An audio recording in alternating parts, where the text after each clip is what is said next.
Hoy es 1 de abril y es día del beato Anacleto González Flores. Y para este episodio está conmigo Fernando Guerrero. Él es un muy buen amigo mío y él siempre me ha comentado que le gusta mucho este beato. Y bueno, hoy Fer nos va a platicar de la historia de Anacleto. Bienvenido, Fer. ¿Qué tal, Mariel? Pues muchas gracias por la invitación. Un honor estar ya en el santo del día. Un saludo para toda tu audiencia. Y bueno, pues sí, hoy con la alegría de poder compartir un poquito de lo poco que sé del gran beato, del gran maestro Anacleto González Flores. La verdad yo no sé nada de este beato. Sé que es mexicano y que es de la época de la Guerra Cristera. Es correcto. Bueno, el Consejo Episcopal Mexicano definió por decisión unánime que es el patrono de todos los laicos, en este caso de México. Por lo tanto, pues nos deja como muy claro cuál es la visión y la misión que va acorde a la vida y obra de Anacleto. Es importante entender que Anacleto González Flores se ubica y trasciende a partir de esta guerra civil que es la cristiada. Eso es fundamental. Anacleto González Flores tenemos que verlo a partir de la cristiada, que bueno, antes de la cristiada él tiene todo un brebaje que digamos en esta parte Dios va preparando pues cada quien a sus siervos y a sus elementos de vida, porque pues Anacleto va poco a poco a lo largo de su vida descubriendo su liderazgo, que para el momento de la cristiada pues reluce y bueno, después es mártir y tiene la gracia y la dicha de tener el martirio. Y pues sí, hoy de entrada es importante recordarlo como dentro de la iglesia mexicana, como el patrono de todos los laicos. ¿Qué nos puedes comentar de la infancia de Anacleto? ¿Se tiene información sobre su infancia? Mira, él nace en los Altos de Jalisco, específicamente en Tepatitlán, tierra cristiana, bueno, católica al 100%, y él tiene una infancia normal a la época, o sea, vamos, era un poco de clase baja, su papá era rebocero, y su infancia, fíjate que no estuvo tan rodeada de la formación cristiana. Sí había, pues vamos, era el común, pero es hasta mucho tiempo después que él, leyendo y encontrando un librito de San Francisco de Asís en la basura, lo lee y se enamora, y entonces empieza este celo por la iglesia católica y bueno, platica en ese entonces con su párroco, que la verdad es que no recuerdo el nombre, y a partir de ahí inicia este amor a la iglesia católica que ya después, mucho tiempo después, pues será por lo que dé la vida, ¿no? Entonces, digamos, lleva una infancia normal a la época, nada específico, pero lo que sí es curioso es esta parte de este librito que le cambia la vida, como a muchos, por ejemplo, o sea, bueno, San Francisco Asís, pues será de los santos, digo, no sé si hay categorías o no, pero bueno, es de los taquilleros, ¿no? Sí. Y entonces llega la guerra cristera en cierto punto de la vida de Anacleto, de joven, de adulto, de niño. Sí, mira, fíjate que él entra al seminario, tengo entendido que por ahí de 1908, entra al seminario y toma una formación cristiana ya en forma, pero él desde siempre tenía esta intención más social, más laical que religiosa, ¿no? Entonces, él entra al seminario, se sale y entonces no es hasta los 25 años de edad, en 1913, que él se sale y entra y empieza a estudiar en la Escuela Católica de Leyes, y empieza a estudiar Derecho, y entonces empieza a partir de ahí, digamos, se abre toda esta visión, esta cosmovisión del trabajo social, de buscar el reinado social de Cristo a través de diferentes acciones, ¿no?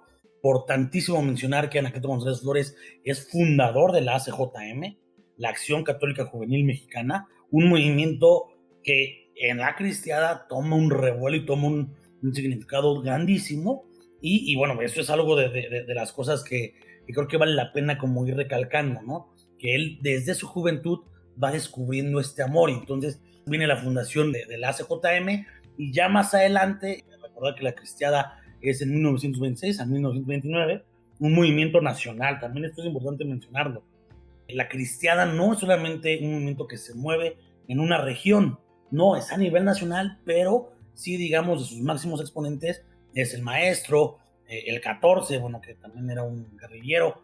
Entonces, digamos, Anacleto González trae esta semillita de liderazgo que va dando mucha fuerza, y que, insisto, en 1926 toma un revuelo y una fuerza brutal que es la que también hace que esto se vuelva un movimiento, insisto. Hoy en la historia de México, la cristiada debería estar reconocida como una guerra civil.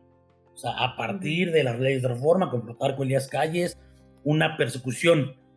Algo que yo venía pensando que es importante agregar en esto es la cristiada, viéndolo ya no solamente como una visión cristiana, católica, tiene una visión social. O sea, no solamente se defendió la libertad religiosa, se defendió la libertad de expresión. O sea, me voy a lo social, ¿no? Que sé que hoy tendremos que estarlo abordando desde la parte católica, pero no, hay una parte bien importante que es socialmente se peleó por el derecho, o sea, por derechos, ¿no? Sobre un gobierno opresor, sobre un gobierno que la verdad es que también yo no entiendo, ¿no? O sea, en la cabeza de quién en esa época, en un México sumamente católico, a alguien se le ocurre ir en contra de la iglesia, pero bueno, aquí viene a partir de ciertos puntos, pero insisto, es la cristiada, el movimiento en donde nacen muchos nuevos héroes mexicanos. Tenemos a San Rafael Guizar y Valencia, al padre Miguel Agustín Pro, al maestro, o sea, a Anacleto González, a los hermanos González Vargas. O sea, hay muchísimas historias que vale la pena ver porque son héroes mexicanos. No solamente porque dan su vida por Cristo, que eso es fundamental y es la razón principal por la que le hacen, sino que socialmente también lucharon por tener el derecho de la libertad de culto, que, insisto, si no lo quieres ver desde una visión católica, el hecho de que te lo prohíban es horrible. O sea, no debería existir. Entonces, vamos como en esta parte de cómo Anacleto lo va avanzando. ¿Y cuál es el papel de Anacleto en la guerra cristera? ¿Él qué hizo? Mira, voy a una parte previo, ¿no? Anacleto González funda la ACJM y después, cuando empiezan estas leyes donde se empieza a hacer la persecución religiosa, donde cualquier cosa que tú hicieras en el templo era prohibida y el hecho de decir viva Cristo Rey, etcétera, ameritaba la muerte. O sea, el celebrar el culto ameritaba ser fusilado. Despiertan a Anacleto en el maestro, o sea, porque al final del día Anacleto González Flores es un perfecto orador, pues es un perfecto líder, es un líder social. Empieza a decir, yo no me voy a ir a las armas. Él creía, y de hecho en su momento, y de hecho vale la pena recordar esos niveles, Anacleto González Flores es denominado y es reconocido como el Gandhi mexicano. O sea, porque es el hombre que con un movimiento pacifista buscaba, su objetivo, ¿no? Él lo traía muy claro, que era el boicot económico, y entonces hay muchas historias de cómo se movía la Unión Popular. La Unión Popular es un movimiento coordinado y fundado por Anacleto, en donde Anacleto trae esta visión de la clase trabajadora, de los obreros, etcétera. Recordar que venía la Revolución Francesa, la Revolución Industrial, perdón. Entonces venía este ejercicio y en 1882, 81 más o menos, sale la Rerum Novarum, que es una encíclica. Y Anacleto González, a partir de que lee esto, entiende la función, entiende el trabajo que tiene que existir, y entonces funda la Unión Popular, que es también un tema de sindical, pero con una visión católica, con una visión cristiana. ¿Por qué? Porque la Rerum Novarum ayuda a plantear a partir de León XIII, o sea, establecer reglas muy claras y evitar el ateísmo que atacaba esa época, ¿no? Entonces, Anacleto, a partir de que lee este documento, funda la Unión Popular con esta visión católica del sindicato, de la clase obrera, etcétera. Entonces, él, a partir de eso y de esta guerra civil, empieza a hacer todo el movimiento. La Unión Popular, una organización, no encontré números específicos, pero sí es o sea, se habla de una organización de decenas de miles de personas en todo el país. Entonces empieza a moverse este ejercicio donde empieza a trabajarse por los derechos, pero con una visión católica, con una visión cristiana. Entonces Anacleto empieza a agarrar un liderazgo muy, muy fuerte para exigir la libertad de culto. Recordemos que los sacerdotes se tenían que esconder en las casas, tenían que celebrar bautizos, primera comuniones, todo el culto lo tenían que celebrar en las residencias. Y bueno, por ejemplo, hay muchas historias donde se hacían sótanos y ahí se celebraban las eucaristías. O sea, vamos, era una iglesia perseguida, que de pronto, insisto, creo que hasta como católicos muchas veces no recordamos esta parte de la historia. O sea, decir, me perseguían y morías por mi fe. Hay muchas frases, la verdad es que no recuerdo bien, pero tengo entendido que es una mamá de unos cristeros que decían, o sea, hoy el cielo está en oferta. Y entonces decías, ¿por qué? Pues claro, porque hoy por creer te matan. Y el martirio es un don, es una gracia que da Dios. Y entonces es divertido, o sea, yo lo digo divertido porque no estoy en esa época, ¿no? Pero es muy divertido, o sea, como esta economía de la salvación, ¿no? Esta picardía de decir, bueno, pues yo me voy a morir, pero pues es porque Dios quiere. Entonces, vamos, iba viendo como toda esta parte que Anacleto fue liderando, fue armando, insisto. Hay muchísimas personas, por ejemplo, casos como José Sánchez del Río, ¿no? Un niño con toda la fe, con toda la envergadura que da su vida. El 14, te digo que, bueno, el 14 no puede ser ni beato ni va a tenerlo, pues era un guerrillero. Recordemos que en 1910 acaba de pasar, había un número de guerrilleros especializados, o sea, sí había gente que sabía la guerrilla, ¿no? Pero viene toda esta parte de estos sucesos que fueron dándole gracia y picardía a este movimiento, que sí coordina en su momento Anacleto González Flores, que después la Unión Popular, Anacleto, a partir de que se empieza a endurecer y encrudecer la sanción, empieza a haber el fusilamiento, pues la Unión Popular mueve y cambia su visión y entonces toma las armas, pero hasta, digamos, estirar la liga lo más que se pudiera para evitar siempre el confrontamiento, porque también ahí entendamos que en la economía de la salvación de esta parte, pues la línea es delgada entre el matar, no matar, la guerra justa, no justa. Estaban en una guerra justa, pero pues así lo traía Anacleto. Entonces, sí, te fijas, son muchas cosas, pero Anacleto fue de las caras de este movimiento y un hombre preocupado por la juventud. Él funda la ACJM, pero ese mismo movimiento, cuando crecen, se vuelve la Unión Popular. Entonces, va muy de la mano en esta parte. Y nos comentas que Anacleto fue mártir, eso significa que lo capturaron. ¿Cómo nos puedes platicar, qué nos puedes platicar de su captura y su muerte? Fíjate que ahí hay como tres cosas bien interesantes, o sea, como fun facts, diría un buen amigo que tenemos en común.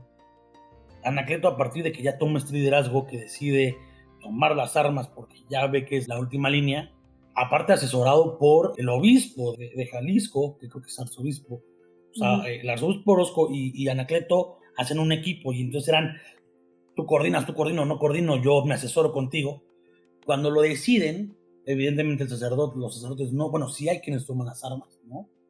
Pues empiezan a tomar obviamente liderazgo y el ejército los empieza a perseguir, o sea, con su inteligencia, con las artimañas o lo que tuvieran a su disposición, porque se vuelven, digamos, enemigos del Estado.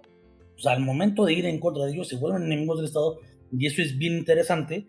Y entonces Anacleto González siempre se la pasaba moviendo de una casa en otra, ¿Por qué? Porque ya lo venían persiguiendo. Y al igual que mucha gente, por ejemplo, Rafael Guizar y Valencia, a él lo aprendieron muchísimas veces, pero era tan buena onda que siempre se salvaba. Siempre se salvaba, siempre. Hay una muy chistosa que les dijo un día, cuando lo aprendieron, le dijeron, sí, mátenme por al rato, pero pues les quiero cantar, ¿no? Pues tengo un acordeón. Y bueno, fue tan la verbena que lo rescataron. Dijeron, ese fue Miguel Pro. Esto que digo que es Rafael Guizar de Valencia, pero bueno, te la puedo valer, va. No me va a pelear con la que lleva el podcast de Santos. Y entonces empieza a ver como todos estos ejercicios muy divertidos de decir, pues bueno, pues te salvas y hay historias muy chuscas, pero pues a Anacleto González le tocaba un día, ¿no? Él iba a tocar y es una gracia que Dios le iba a dar después de tanto luchar por eso. Bueno, pues un día venía en uno de los carros, lo estaban cambiando de casa y se les descompuso. Se les descompuso 6, 5 de la tarde, pues preocupados, pero la gente en el pueblo dice, ¿sabes qué? Ahí está la casa de los González Vargas. La casa de los González Vargas, tú vente, vas a entrar ahí seguro te van a recibir. Y dicho y hecho, llegan a casa de los González Vargas y sí, le dan cabida al maestro, el maestro Anacleto, y pues llega, lo reciben y pues hay como gran alegría, es que está el maestro aquí. Ellos no lo esperaban, sabían lo que implicaba y fue, adelante, no te preocupes, aquí está tu casa. Y la madre, la cabeza de familia de los González Vargas dice, no te preocupes, aquí no te va a pasar nada. De aquí no te van a llevar. Y ya por la noche, ya van a dormir, los González Vargas tienen una farmacia, y entonces el ejército toca a la farmacia para pedir una medicina. Y obviamente durante ese momento es que empiezan a subirse a las azoteas. y se dan cuenta que ya estaba el ejército rodeada la casa. Y entonces, bueno, pues empiezan a perseguirlos. El maestro, y cuando me refiero al maestro es no por estudiar maestría, sino porque la gente le puso ese mismo nombre a Anacleto, pues empieza y le dicen los hermanos, vámonos, vamos a pelarnos. Y bueno, pues intentan pelar y casi lo logran. Dos de los hermanos González Vargas casi se pelan, pero los agarran. Los agarran y entonces pues se los llevan a la oficina. Y bueno, pues llegan a la oficina y tenían que hacerle juicio hasta las 12 del día. Ellos se los llevan en la madrugada y cuentan la historia que aprenden a los hermanos González Vargas y Anacleto González. Los ponen juntos.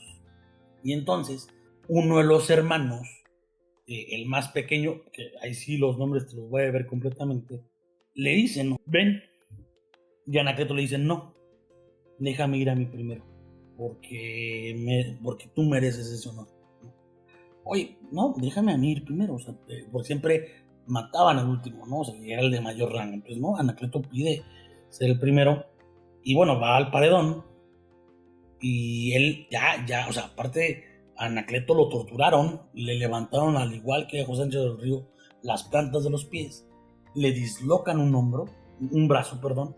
Entonces lo llevan al paredón. Bueno, siempre se moría al grito de Viva Cristo Rey, evidentemente Anacleto lo iba a hacer. Pero él le dice al coronel que lo fusila, le dice, algún día, y seguramente será pronto, estaremos tú y yo ante el mismo juez y nos vamos a ver. Y yo te lo digo que voy a interceder por tu alma y por tu vida. Y que así fue como, ¿qué me estás diciendo? Y Anacleto termina diciendo, yo muero, pero Dios no muere. Un hombre que perdona a su propio ejecutor. Yo lo diría dejémonos de, a ver, humanamente, ¿qué persona conocemos hoy que tendría esa fuerza? ¿Qué los movía? Pues evidentemente era Cristo Rey.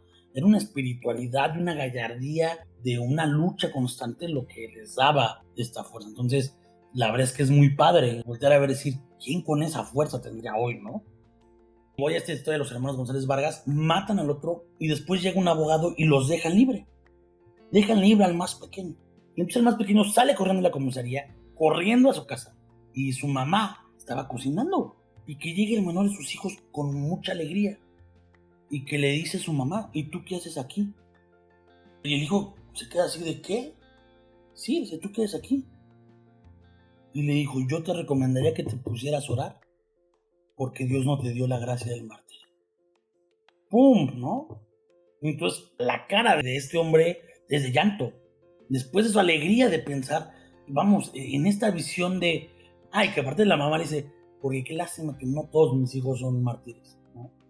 Entonces, obviamente, a ver, imagínate que tú como hijo dices eso, pero entiendes esta visión de entender lo que es realmente sagrado y de realmente lo que valen las cosas, ¿no? Uh-huh. Y bueno, tiempo después, esta misma persona lo fusilan, ¿no?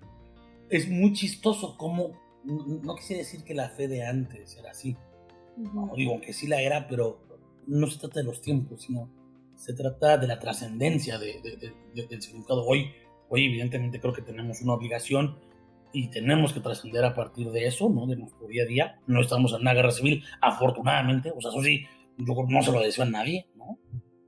Pero pues hay una trascendencia de vida, o sea, hay un sentido de vivir.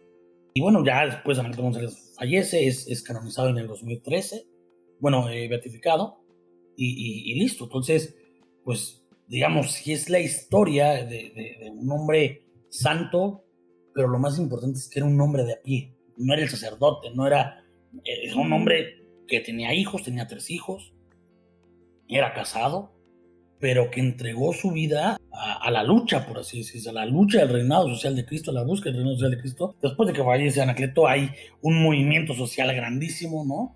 Tenía que morir, seguramente yo digo, pues ya tienes que morir, ya te toca, porque ya te necesito. Entonces, es de la riqueza de Anacleto esta enseñanza social. O sea, que el líder social también puede ser santo y debe ser santo. A mí me encantan los mártires de la guerra cristera.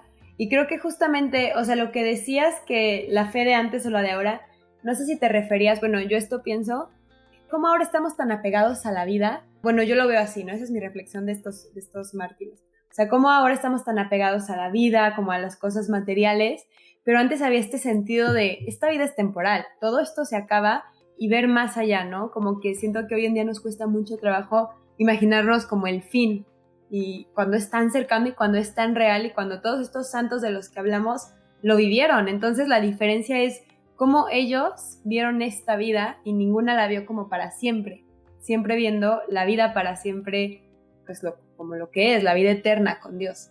Y creo que es importante esta parte del ADN de nuestra fe y del ser mexicano. La historia de la iglesia a lo largo de los siglos tiene esta iglesia perseguida, etcétera, ¿no? Vamos, el mismo Jesús es perseguido, pero Juan Pablo II lo decía muy claro, o sea, México esperanza de América, América esperanza del mundo. Entonces, cuando toco este tema sí creo que tenemos que entender que está en nuestro ADN cristiano, católico, ¿no? Esta fe férrea, esta fe de viva Cristo Rey y mátame, de decir, me abandono en tus manos, esta fe de esta madre católica diciendo, ¿y por qué estás aquí? ¿Por qué no te ganaste el martirio, no? Entonces, sí creo, insisto, agradezco que no estemos en una cristiada, que no estemos, eso yo creo que es fundamental, y tenemos que entender la visión de nuestro tiempo. O sea, hoy los católicos del 2021 tenemos una batalla bien interesante, que al final del día es el mismo ADN, me abandono en Dios, me abandono en la esperanza de la vida eterna. ¿De qué manera? Pues no sé si con el martirio, pero igual pues puede ser el martirio mediático, o sea, etcétera, o no sé, tendremos que pensarlo, pero que esté en nosotros esta búsqueda de Dios, de llegar a Él. Entonces creo que tenemos que recordar esta parte de la historia para decir, acá hijos, sí somos así, o sí éramos así, sí somos un pueblo guerrero, sí, o sea, sí tenemos esta fe férrea en Dios y esta confianza en que al final del día, a mi muerte, mi muerte, si lo hago bien me vas a llevar a ti. Pues sí, creo que esa es la base de la fe, pues saber y tener nuestra vista en la vida eterna y saber que esto se va a terminar. Y pues disfrutarlo, vivir aquí el cielo, que pues a eso vinimos, a vivir esta vida que es un adelanto del cielo, pero sabiendo siempre que tenemos que vivir pues, con la meta puesta más allá. Más allá, así es. Beato Anacleto González Flores, rogad por nosotros.